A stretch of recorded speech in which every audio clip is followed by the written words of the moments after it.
Do. The board! Welcome to the board. Let's slap ideas on this thing. Rudolph as a detective. A snowman's been melted, and there are 8 suspect reindeer. You know, Dasher and Dancer and Prancer and Vixen, Comet and Cupid and Donner and Blitzen. But who melted the poor snowman?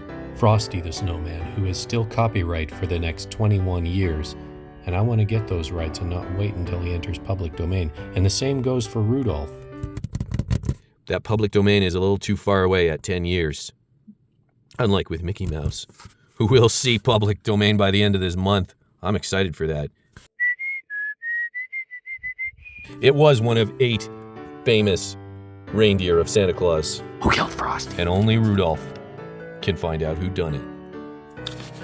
And silhouettes are going to be very important, which is why we're looking at such bizarrely different antlers. See, I drew this a long time ago, and when I came back to the idea finally after many years, I was like, okay, what am I doing? I got these happy tree friends ass looking antler things. That almost look like, well, I mean, they're practically the same, but isn't Rocky and Bullwinkle, isn't that one?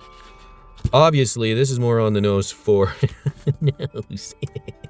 reindeer, because realistically, they have that scoopy kind of bowl action. And that's why Oda, the master sensei, Bowing to Oda sensei. elegantly simple way of depicting it without getting bogged down by details like that. So, I just started playing around with all kinds of things. I mean, this spiky thing, which would be like, it would be more suitable if a moose was like the villain. Doesn't really work. I softened it immediately, thinking that would be Rudolph. And then I thought, yeah, crosshairs, like a sniper scope. And then I thought, well, that's perfect for a villain. Yet again, my brain must have been in villain mode, because I'm having these ideas, but he's the hero. He's the detective. And really, it really pulls your focus right up here, which is a complete waste. This is where I really want you to look. And so then I decided, aha. But wait, there's more. The pièce de résistance. A hat! Now my Inspector Gadgety-ass mofo is perfect. I learned something. That the male reindeer shed their horns in the winter. So if this is all going to happen around Christmas, which a murder mystery on the North Pole, what other time do you really have? It's a Christmas story. I mean, Rudolph, we don't care what he does in the summertime. We're here to have a Christmas murder mystery. So of course, he would have lost his horns. He's the only one who is referred to, like in his song, is like, then all the reindeer loved him. Okay, we know he's a him. What the hell is everyone else? Well, why wouldn't I use that as one element in the mystery? All right, now to get into the actual character design of Detective Red-Nosed Reindeer for the next 10 years. I'm not going to call him Rudolph. He's all in black and white style like the story, but literally his hair is black and white. Not stylistically, just it is that in reality. He owns nothing red, unlike many of the other characters who have red accents on their clothing and stuff. Not Rudolph. Yes, it's because of his childhood trauma, being laughed at and called names, never getting to join the reindeer games. And he even still hides his nose to this day. It's, the shame, the bitterness that his emotional journey will work through. His trench coat and hat are light gray. This will all work well with light and shadow. The band is white. The belt is white. This kind of is a nice little framing device, as well as the hat and the collar, framing him as well. Popped up even, just framing his eyes with his hat nice and low. It's all good fun. His only props are notebook, pen, and magnifying glass. I only need to draw the one. I wouldn't normally put my thumbprint on a design of mine, but the magnifying glass was basically taunting me to do so. All right. Trench coat and hat. Homburg hat. Very much inspired by Inspector Gadget. I built the diagonal actually into the coat. It's always supposed to be there when buttoned up, so I can play with diagonal lines constantly. Almost all lines go in the same way with the necessary ones opposite. It's a lot of fun, you know. This just looks nice to me. Now the collar hides those, you know, the lapel holders, I guess. Is that what those are called? Anyway, so it still has continuity to that, although they could have been visible here. Maybe you see slight mistakes. Yeah, the head profile wasn't exactly identical, which is why, you know, I noticed that and I fixed it and I decided, hey, I need to completely map this out so I'm always consistent. And that's why I made a geometry little cheat sheet in the corner of this thing. Speaking of geometry, my Hamburg does get muddy, turns into a blob when I go for more ambitious perspectives than this. So, as much as this is a reference, it's still a work in progress.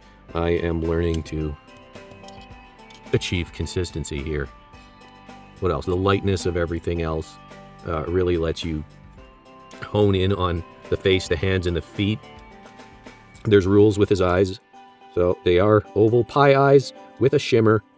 Black up top because, like, to indicate shading. You know, like a deep brow would cast shadow on your iris.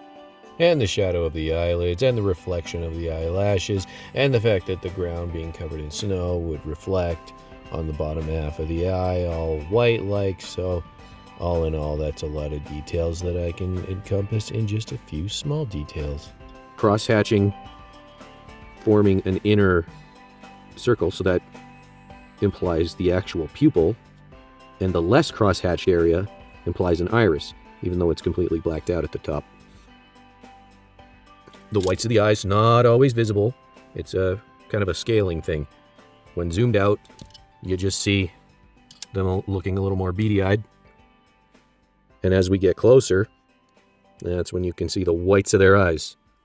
Now this, you know, his eyes going red, his eyes are often reflecting the light of his nose. Now, just seeing red, getting mad, I mean, why wouldn't that happen if it makes sense in the story? The pie eyes, cross-hatching, shimmer, a lot of it is directed towards focal points. That's another important aspect. That's more or less the character design. Let's check my notes. Yeah, I pitched that at least 3 times.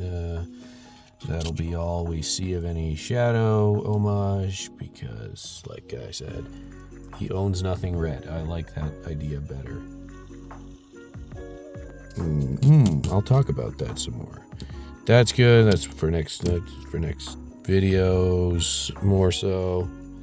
More of next video. Not only is this an amazing resource for keeping consistent in my comic, but I'm making an animation too, and that's when I really want to stay on model. I'm making him doing a little bobbing up and down dance with the other reindeer.